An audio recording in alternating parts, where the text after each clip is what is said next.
Can you just give me a thumbs up if you can hear me right now? Yeah, perfect. Always good to know. Thank you.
Hi, good morning. Good morning, good afternoon, everyone. I hope we're not taking me back to the morning.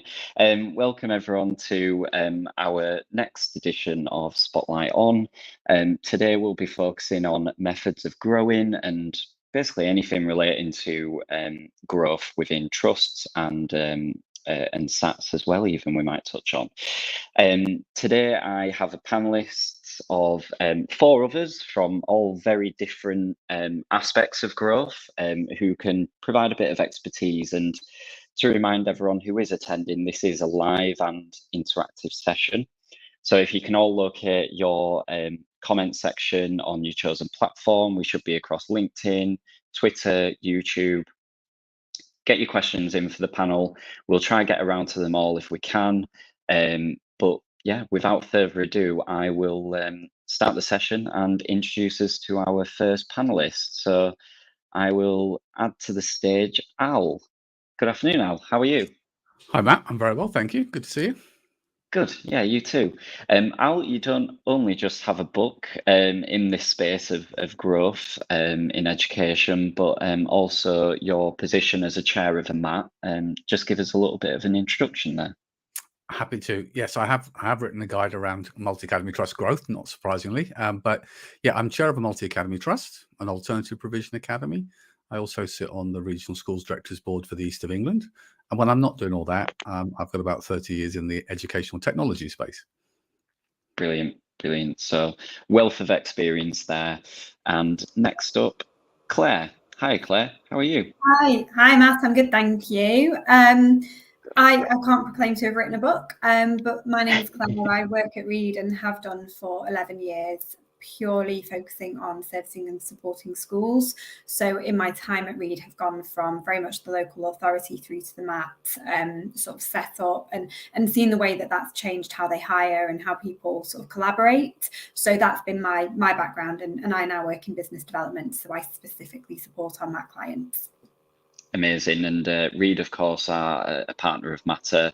We've worked with each other from day one, pretty much, if not day 2 or 3. But yeah, definitely a different side, of course, to what Al's spoken about there. And we'll get onto the key challenges as well that we know the sector are going through at the moment when it relates to growth. So we'll come back to you on that there. All right, next up, we have Rachel. Hi, Rachel. Hello. Hi, Matt. Hiya. So yeah, EPM, headline partner of Matter this year. Again, very different experience. Just give us a bit of an insight into your role.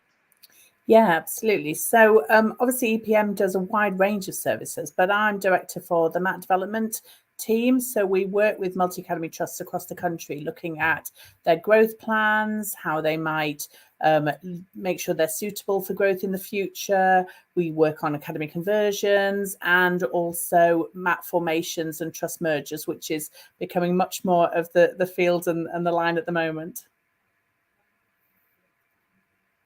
Amazing. Thank you, Rachel.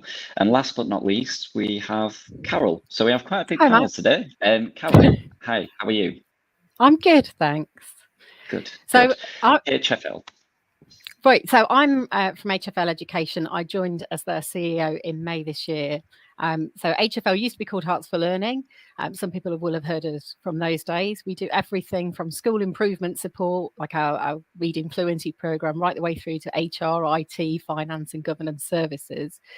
But interestingly, I joined in May from a trust where I'd been the CEO of a trust as we grew from 7 to 13 schools. It was a church school trust. So I have lived the life of growth too. I now advise on it too, but I've been part of the journey of a trust growth. Amazing. So real range of skills there, and really interesting as well, having now stepped away from that CEO position of a trust as well, and kind of what your insights are as well. So we'll kind of come on to the first question and set a bit of a landscape of where we are at the moment. We just recently had our MAT Growth conference on the 3rd of October, and some really interesting conversations there around challenges and not being alone, it seems, when you've got those challenges in your trust and you have that conversation at something like a conference, then you realize everyone else is going through the same issues as well. Al, as a chair of a MAT, What do you kind of hear in those meetings when you're talking about, you know, potentially onboarding schools, growing? What are some of the challenges that trusts are running into at the moment? I think almost at the starter for 10 really is that kind of national picture, which is something I kind of see probably more from the regional schools directors board side of things. And much of it kicked off in terms of being more visible, I suppose, a couple of years ago when we think about the white paper and the setting the kind of aspirational level for a strong and secure MAT. And although that didn't make it through the bill, in essence, from a DfE's perspective, when we look at the new measures, we're still on that, you know, is it 7,500 students? Is it 10 schools? Well, of course, that's such a fluid measure, given that you can have lots of rural schools and city schools and all sorts of bits and pieces. But I think all MATs are and schools that aren't in MATs are looking. Now, sometimes the driver, because it's predominantly primaries that make up the percentage of the remaining non-academy schools, but by numbers at least, part of that driver can come down to very much where we are in the country, because for some, there's been a real contraction in service and provision that's offered by local authorities. And there are other counties where actually the local authority provision is excellent and there's very little transfer. But I think the natural consideration we have as a MAT, and we've grown predominantly through the free school program, actually. So we've gone on the expansion of the region and building schools to join our MAP. We've had local schools have also come across to us. But I think there's three. One is diplomatically, it's economies of scale. How do we actually get to a size where we can look at the funding from our central services provision, but also specialist support at secondary and primary that will help boost in terms of curriculum. Then there's a second one, which probably many are thinking, which is what's everybody else doing? If other schools join, an LA school join in with different MATs, will we be left behind? Do we want to be at the front of the conversation or at the back of the conversation? And then I think the third one, which we're genuinely very aware of now, is one of the biggest pressures on all of our schools, and there's plenty on this discussion who will be really, really experienced on this, it is about recruitment and retention, and actually scale and capacity of your organization directly links to the opportunities for progression for your staff to make sure you keep them within your organization. So there's kind of three areas, sits on our risk register in a way. What do we do if we don't grow? What are the opportunities? And then maybe we'll come on to the other bit, which is capacity. How quick could we grow without impacting our existing standards, infrastructure and capacity? Yeah, really good scene setting there. I will just touch on that people side of things, because I think Rachel and Claire, you can probably split answers on this quite fairly. So what are you both kind of hearing out there at the moment? Recruitment, I mean, you know, it's become mainstream news, hasn't it, over the last year, how tough this profession has been, especially, you know, when you look at industrial action at teaching level. What are you both hearing around that, and how does that impact growth at the end of the day? We'll start with you, Claire. I mean, it's a big question. It's obviously in the national news. It's that, and I think it's also one that there's no one solution fits all. And I think that's certainly a challenge that MATs within themselves need to look at in terms of, you know, just like I used to say when I first started at Reed, no two schools are the same. And I think now that you've got multi-academy trust in situ, you've still got that, but then you're also sitting within a bigger sort of family of schools. So really there's a lot of consideration. And as Al rightly said, you're looking at actually how can we progress and move and help to succession plan our staff, because some of the very best growth sort of from a recruitment point of view that I've seen some of our clients doing are those that are really, really investing in their staff at all levels to see how they can begin to grow the next talent within the trust, whether that's in senior leadership, whether that's in teaching, however they do that. But then also looking at how they partner, how they work with external organizations, both, you know, recruitment agencies, but also the other people involved in that process. But then there's also the consideration of, you know, as a MAT grows, their approach to recruitment needs to change. And that's something that I think a lot of people get sort of in have a bit of a question over, you know, how big is, what's the right size for an internal recruitment team? What's the right authority for an internal team? How much should stay with the schools? And that's a question that MATs, you know, I think are asking themselves a lot of how much should we do centrally and how much should we do top down. Certainly from a growth point of view, it becomes more pertinent the bigger the MAT becomes. That's how I've seen it more recently, at least. Yeah, brilliant. Thank you, Claire. And that's before you even get onto governors, trustees side of things, which is absolutely needed for success. Rachel, I don't know if you want to touch on that even in particular. Yeah, completely. A bit of both there. So we get asked a lot about capacity for growth, and we've got schools interested in joining us. We want to grow, but are we ready for that? How do we grow the central team to take on these new schools at the same time we haven't got the funding and the capacity to do that? So it's that speed of growth, I think, for the central team, and who to grow, which sections to grow first. Do we develop finance first, HR? How do we manage that growth?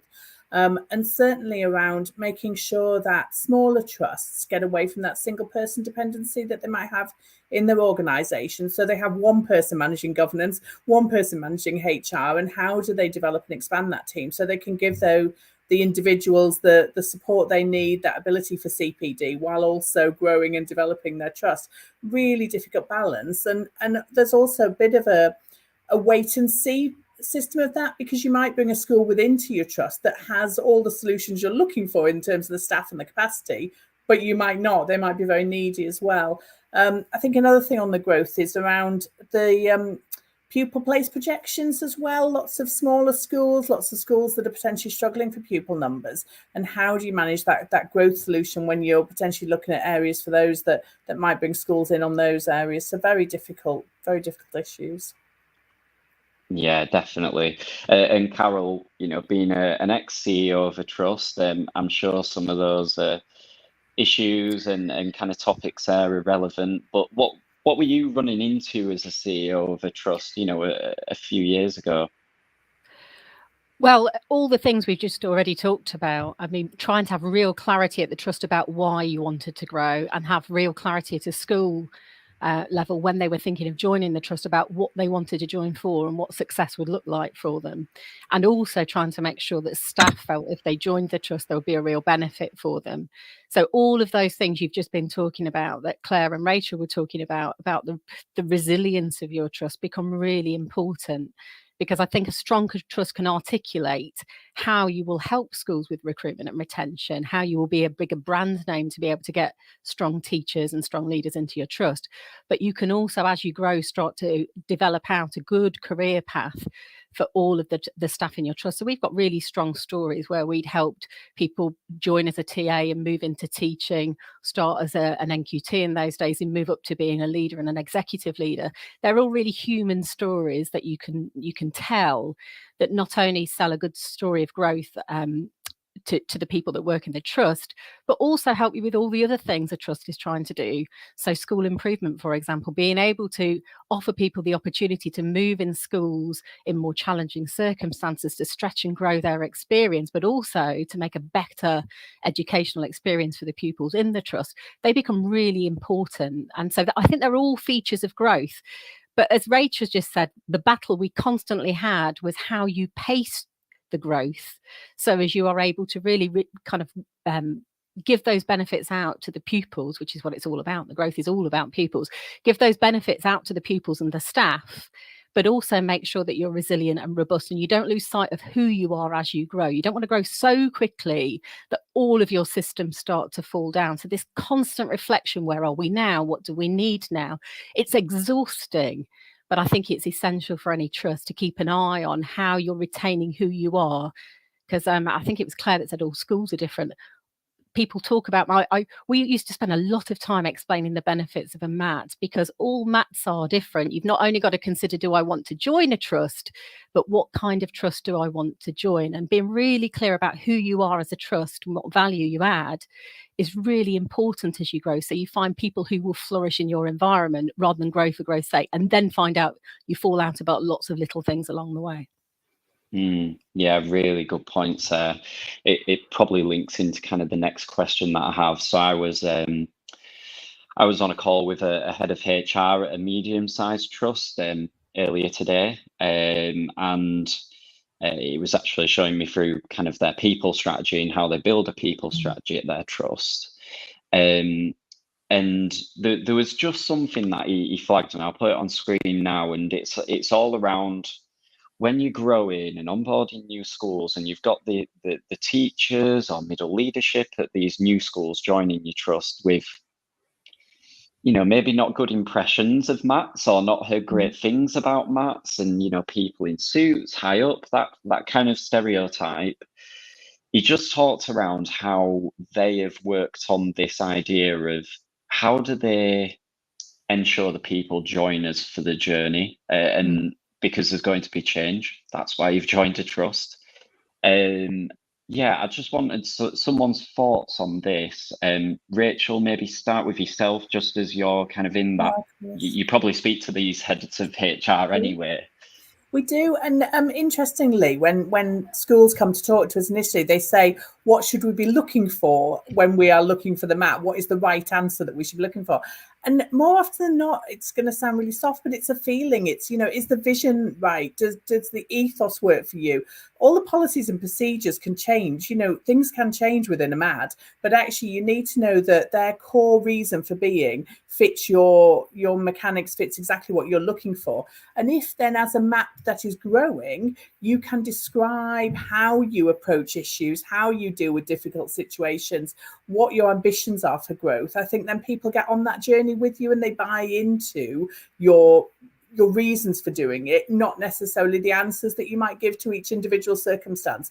And I think being able to articulate that and work around that is really important. Quite often Matt's approaches and say, we've got to fill a form in for DFE, we've got to apply, we've got to complete a due diligence, and they make it very procedural.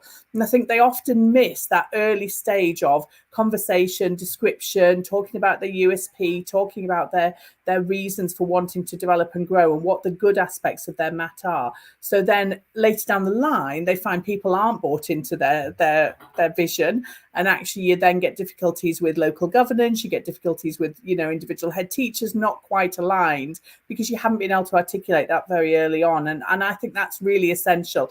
Doesn't fit in any of the process or procedures that formally go through, but actually I think if you get that bit wrong, it's a shame, and you'll find the faults later on in the process. Matt, if Claire, I could add to that. Yeah. Oh, sorry. Yeah, no, go for it. I was just diving in with it's an interesting one because I think we experience the same journey. I don't think always schools and MATs, when it comes to outward communication, necessarily because of kind of a programming to how we're doing in terms of academic performance. And I think for some, there's a mindset that, you know, oh, we're going to join this MAT because somehow they know more, they're superior. Well, when we actually know that the best relationships are about, we've heard the alignment, the vision and values, but actually both sides should be a net winner, you know. And I always think the David Carter model of, you know, ultimately your aim is that every school within your MAT is a net capacity giver.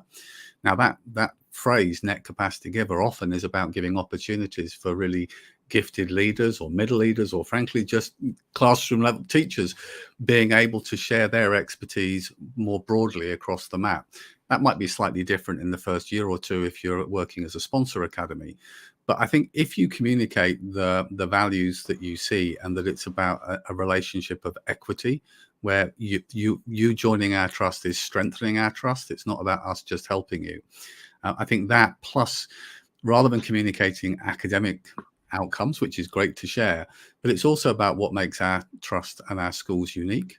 People's perception may be that all schools in the trust are a mirror image, but actually in most MATs, every school has its own unique identity that reflects its cohort and its community and so on. So being more aware of how to communicate the broader ethos, I think, is kind of key to getting the right matching of potential new schools. Amazing. I'm just going to go on to a comment that we've just had, actually. The reason why I was going to ask Claire is I'm reading this and I know this is an Al Kingsley question. So yeah, it's actually the digital teaching and learning lead from the Stour Academy Trust. This is going to cover a lot of the screen, I appreciate. But she just talks around how they observe their kind of streamlining of back office and automation, and that they found that technology had quite a big role in taking those tasks off of senior leadership teams, allowing them to focus on what's important, which we always hear is a constant struggle in education, and not having those kind of distractions. But I'll actually come to Carol, just in case you had any kind of experience that ties into that. Yeah, I'm going to echo back on some of the things Al was talking about, which is culture. Schools are effectively collections of people. You've got collections of young people and collections of older people who look after the younger people. So culture is the most important thing. And we worked really hard to move away from the DFE process for having schools join our trust. And I'm really glad that we did. The most successful school joinings we had were when actually they didn't know the day they joined. We kind of put it on Twitter and put it on LinkedIn, but actually they didn't really know, because we had a really slow alignment on a long-term relationship. I always used to say Matt is for life and not just for Christmas. And that was our aim, is to make sure it was a really happy marriage. So we would start off really early on with why, asking schools to talk about why they wanted to join the trust. An answer like, because the white paper says I've got to find one, felt wrong. And we would say, no, you need to know what success looks like in terms of pupil outcomes and staff outcomes. What does it look like? And we would do the same back, because as Al said, it's a mirror relationship. The trust has to be stronger too as a result of a school joining the trust. It doesn't necessarily mean that they're really strong on paper. It could be that they bring a strength of cultural expertise, or they bring with them some really strong practitioners who need more support. But they are in the end going to add a strength to the whole organisation. So joining together, understanding why, and then working together on little things way before you start to apply to the DFE, it's really important. So we had a partner scheme.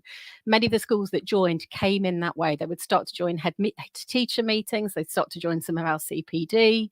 And I think that's a really important way of finding out if the fit feels right. So before anyone has committed, they know how it feels to be part of the trust. I think the other thing I wanted to draw attention to is the scheme of delegation. I know it's a really dry document, but it's really important. So every trust has a scheme of delegation that explains where decisions are made. I think it's really important that as schools consider joining a trust, they look at that document, because that really will describe what their life will be like. But I also would always urge every trust leader and every board of directors or board of trustees, I was a church school trust, so we called them directors, but to make that a really interesting document, because you can make it an interesting document and it should be at the heart of the trust. So making it really clear what your vision, your values are, how decision making works, what the governance fits together like, and then adding in where the decisions are made. So it's a really easy read, kind of that talks about your trust and the heart of your trust. I think is really important, so everybody feels that they're on the journey from the moment they meet you, and they know there are no ugly surprises. They know what the LGB does or what the local governing board does. So that's just what I'd add there, Matt, I think. Yeah, brilliant. Claire, a few comments there about people, retention. Yeah. Any comments there, just to kind of finish off that point? Yeah, I think one thing that we've always found is when there's a change in leadership in a school or in a MAT, and that then leads into, if it is a school joining a MAT and becoming part of a different organisation, the first thing is a lot of people are quite, they're unsure about change. Change can be very scary. And I think I completely agree with what Carol was saying, that making the time and working with those people, making it a slower process so that people stay on board is so important. And I think when you're looking at, joining us for the journey, it's really helping those individuals that work within your school understand, what does that journey look like, and what does that journey look like for me? Will I have opportunity because of this, or will it potentially hold me back? You will have, for every person that thinks, brilliant, I'm joining a MAT and I'm ready for my next role, and that opens up 5 more schools for me, there might be somebody thinking, well, I was a shoo-in for the next head teacher role, and now there's going to be more competition from the other schools. And for everyone that's sort of straight on board, somebody else will be reticent. So it's just helping understand and manage the change, I think, is so important from a recruitment point of view. And we've seen that, time and time again, if there's a changeover in a school, you see quite often a year down the line, 2 years down the line, you see that turnover in the staff. And quite often it's because you'll get some people that really, really buy into the vision and the direction of that school leader, and others that think, no longer the culture for me, not the place, I'm going somewhere else. And I think in a trust level, it's that, but just at the next level up. And we've seen that from a recruitment perspective, definitely. Yeah, Al, I think you had do you have a point as well? Oh yeah, there's lots of points there. With there's bags of experience here in terms of maximizing the human and the personal side. I was just interested. You touched on Antoinette's question, experience that she shared, and I think alongside this, how do we maximize this whole net capacity giver and make sure everyone wins? There is a role that how technology, digital fits into that strategic plan, because we often think of the role of technology in schools to be enhancing the teaching and learning experience. But fundamentally, in our MAT structures, it's about efficiency of systems. Our number one pressure and commodity is time. So actually, to get to that end point where a school can join our MAT and nobody notices, which I absolutely embrace, we also have to make sure we've got the right infrastructure that will flex to allow us to onboard new schools seamlessly. So thinking about not just our finance, but our MIS systems, our HR systems, the way we connect up from all of our curriculum resources, actually thinking as part of our growth strategy about what we have as our hardcore infrastructure within the enterprise and how we can scale that is a really important strand that quite a lot of larger MATs are now recognizing can be the real deal breaker between a seamless or frankly a really disruptive transfer of schools. Yeah, really interesting, and obviously, that's exactly where kind of you sit as well in other roles, Al, and that's before we even get onto the AI topic, which we had a couple weeks ago and we couldn't even get through the questions because it's a question that everyone has, how that'll impact jobs, but how it'll impact also your current role as well, and the time efficiency, like you say there, that can be found. Just another kind of method of growing though. We did quite a lot of research into mergers quite early days into our journey at Matter. And they're certainly becoming more of a common thing now, but strangely in some regions, especially when you look at the Northwest, for example. Rachel, I'll come to you because I feel like you probably have some conversations around mergers, and why are they a thing, first of all? Because mergers is a very private sector word, but also what role can they have?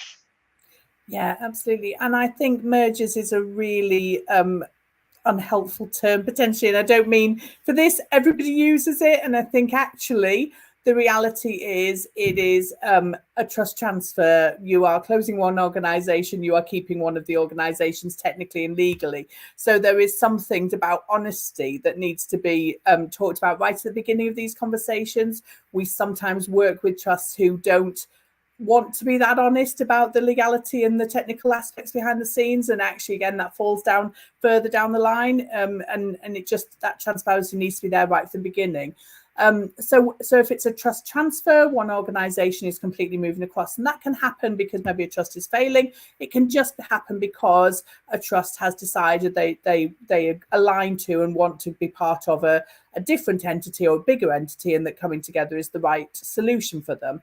I think that phase of merger can happen if both sides of the organisations are willing to start from scratch again and put on the table their governance, their leadership structures, their processes, their everything that happens in each organisation, and identify what is the best practice and go forward with that. So there can be a merger type approach that does develop into this, or it can be a takeover, a transfer in that respect. But I think the honesty around what actually do all parties want this to be right from the beginning is essential, because that clarity of understanding means that then you don't end up with those difficult conversations halfway through the process, which is often where we find it's broken down, was one party thought it was one aspect, another party thought it was a different one, and then you get halfway through it and they go, oh, do you mean you're not changing the scheme of delegation? Or what do you mean we can't all have this happening? So I think there is definitely that sense of managing it right from early on,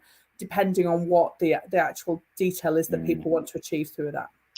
I'll just come in there quickly as well, because a benefit that I've seen as well is when a retirement is taking place.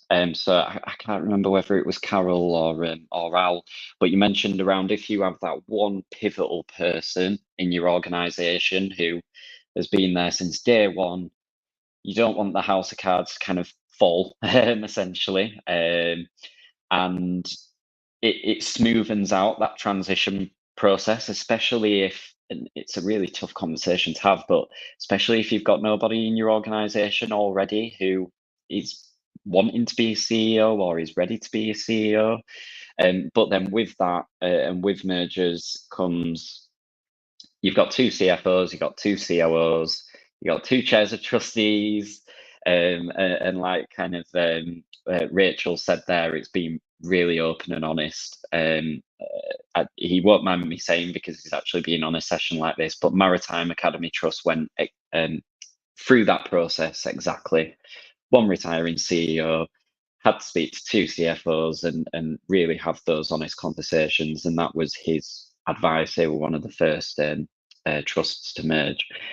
So yeah, I don't know if anybody else kind of has any points on MAT mergers. Yeah. It's something we see a lot of in the east of England, but I think there's also this perception when we talk about MATs. Actually, quite often, I mean, the biggest single cohort of academies are SATs in the UK, in England, and so actually often when we talk about these, and the clarification on mergers is really important. Sometimes that's diplomacy, because one side doesn't like to say they moved across, but fundamentally, more often than not, it's small MATs, 2, 3, 4 schools that are moving into a larger MAT. And often the catalyst for that is sustainability, viability. Either they've got a school or a number of schools that perhaps have had a double RI, which means they're getting directed in the way that they need to change, or they simply don't have the capacity to deliver school improvement or sustainability. So they're looking for somebody, again, on that alignment of values that can move across. And it is becoming more challenging. You know, we're moving now to not just the inspection of schools, but that review of our academies. And it's back down to the new trust quality descriptors. And if MATs are now looking at where those areas of assessment are, we've always going to have the high quality education that's really important for us, and some evidence of school improvement depending on where schools are within a MAT on the journey. But now there's much more focus on finance, sustainability, reserves, governance and leadership. Every year becomes something that there's greater and greater scrutiny and requirement for breadth of capacity and evidence of capacity. So I think actually people's perception of mergers is probably more that actually this is about consolidating schools that are within the academy system into a sufficient size and capacity that they're sustainable for the longer term. Yeah, any comments there as well, Carol? Just follow on from that. Well, just following on, I think it's really interesting if you look at the single academy trusts who are now choosing to join multi-academy trust, because as Al's just said, now the benefits of being in a larger trust, a trust, when it becomes 10 to 12, you can start to have your central team with real areas of expertise around estates management, health and safety, and obviously the RAC issues have just demonstrated why that's really helpful to have somebody who really knows about that. So we're starting to see, I think, single academy trusts choosing to join a trust, not because of necessarily retirement, although those kind of human stories often mean that they're good points to rethink your structure, or when a chair of governors or of a SAT considers leaving one of the trustees. But actually, I think there are also a new generation of head teachers who became the leader of a single academy trust who are hungry for more in their lives too, because you can get to a point in a single academy trust where you've got the largest number of experts you can in your school, and you have reached the very top of your career, and yet you've got years left to go. For a single academy trust then to join a multi-academy trust opens up all of those levels of career progression. We talk a lot about school leaders, support staff and teachers, but actually for business professionals too. If you are the HR lead in a single academy trust, to join a larger multi-academy trust and then get all of the support so you can start to look at organisational development, not just case management, those kind of things, really opens up career pathways from everybody in a single academy trust. So it's quite interesting to watch single academy trusts starting to see the benefits of larger trusts and think, actually, this will add value for us and for our pupils. And so that's always a really good start, as opposed to the white paper is saying we need to join a MAT, thinking about the benefits again. Yeah, great points there. I know in particular, you know, the Northwest, I'll come back to again, but a really challenging area, the least academised part of the country. And RSCs in the Northwest, they won't back any kind of creation of new MATs as well. So they're very much pushing the mergers to those single academy trusts in that region at the moment, which, you know, really interesting. Claire, I'm just going to bring you in on a point there around the career progression and like that bigger picture, just to finish us off, and just what you hear as well around that attractiveness of being in a larger trust, perhaps. Yeah, I think, you know, it's like any type of environment. You know, if you were to take this away and sort of put like a private sector hat on, for example, it's like saying some people like working for a small company, some people like working for a large company. You're always going to find that some people react very positively to it and think, brilliant, look at the doors that have just opened, and others that don't. But the one thing that I find quite interesting when you begin to look at larger MATs, and we see this in the job roles that come through, we see this in the expectations in the job description, is the larger the trust becomes, often the clearer the job description then becomes, because the roles become more defined. And like we've been saying, and I think more than one person has said, you know, you end up with individuals potentially that are at the cap of where they're able to go, and it does remove that cap. But actually what it sometimes does as well, if you've got a single site MAT who actually, your CEO of that MAT might also be your head teacher, and they might prefer to be a head teacher, they might want to be in the classroom more. It allows those people to actually separate out and expand in potentially the way that suits them best, and that is actually going to give them the longevity in their career that benefits everybody. And you know, ultimately from a position of getting the best outcomes for the students that are in that school, if you've got somebody in a single site MAT who actually wants to be spending more time in the classroom, then having a big essential team outside of that is fantastic, because it can buy back time for them to be in the classroom and supporting the children and doing what they want. So it can vary very much, but we do see typically the bigger the trust becomes, the more defined the jobs become, the more defined the job roles become.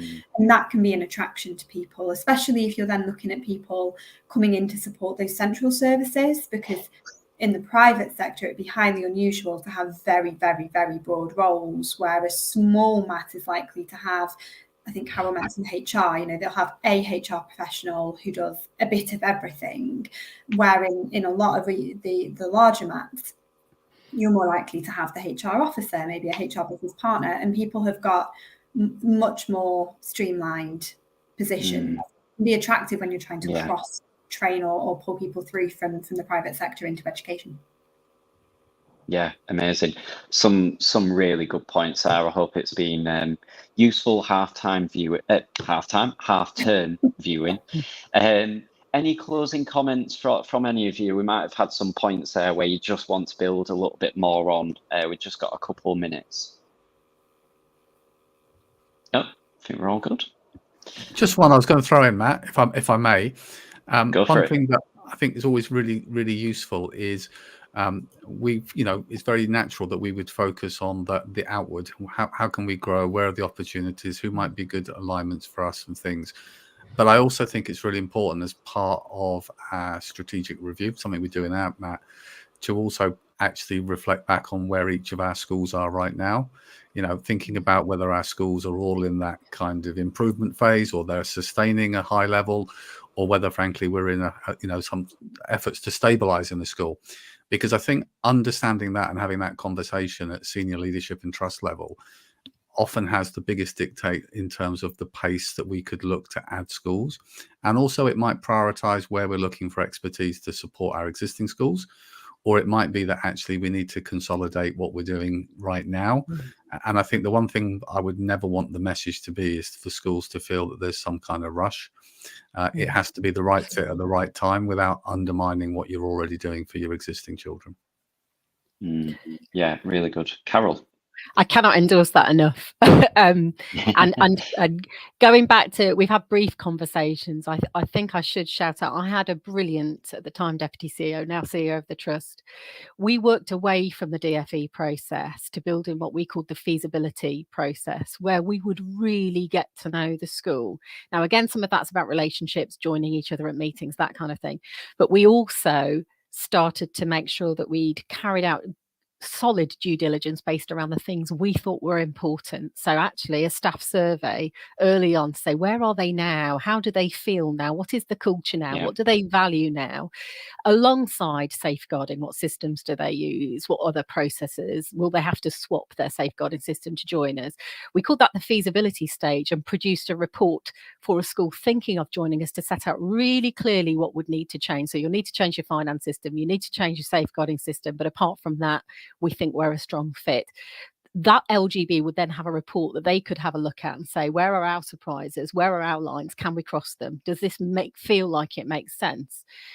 But going back to Al's point, that meant our board could have a really strong view on where they were strong and where they would need more of our support. We could then put together with our existing trust family to say, okay, so they're going to need a lot of support with safeguarding. Do we have that strength right now? Or is this something we're already trying to shore up? In which case that would make us wobble and this wouldn't be a good fit at this point in our lives. And that can change. It can be that at this moment, this isn't a good fit for us, but in a couple of months, we think we'll be better and that will make it work. Having that really long-term view and that really strong feasibility process, I think is really important. At the start, we didn't have enough capacity because we were a relatively small central team. So I would outsource pieces of that for people to do an independent review of safeguarding or an independent finance review. As we grew, we could start to have our own feasibility jigsaw to put together. But I think that's so important so that long term you're all going to flourish rather than racing through and suddenly finding a surprise. The DFE process is the legal process, is not actually a joining process. That's for you to decide as a trust. Yeah, absolutely. And I've heard that myself before as well from other trust leaders. So really good advice there. I'm sure that all of you are very happy to help out anyone who wants to reach out to you. Maybe after this session, we get a lot of viewers after we actually end going live and it starts appearing on feed. So, happy to connect as well if any of you want to message myself even. But yeah, thank you very much, everyone. That was a really good session and some really good advice as well. So thanks. Thanks, Matt. Thanks, everyone. Thanks, Matt.